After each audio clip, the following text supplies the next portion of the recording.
এই শোনো, হ্যাঁ, রাতে বিরিয়ানি খাবা না মাছ খাবা? বিরিয়ানি খাবো। তাহলে চাল নিয়ে আসো, বিরিয়ানির চাল ফুরাই গেছে।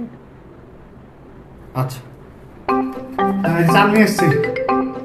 এতক্ষণ লাগে নাকি চাল আনতে? এত দেরি করলা কেন? এখন আমার বিরিয়ানি রান্না করার মতো কোনো মুড নাই। আমি হচ্ছে লাউ দিয়ে মাছ রান্না করছি। আরে বেশিক্ষণ তো হয়নি, 5 মিনিট হয়েছে। আচ্ছা বাদ দাও, তুমি রেডি হও, বাইরে যাব, বাইরে গিয়ে কাচ্চি খাবো। কি হলো, চলো, আমি তো রেডি। আরে এত দেরি করে নাকি?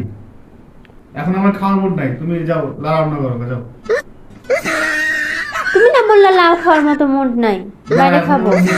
তোমার দেরি করবে না তুমি। যাও, আমি এখন লাউ খাবো, যাও। তুমি কি মাছ দিয়ে রান্না করবে না? যাও, রান্না করো, খাবো, যাও।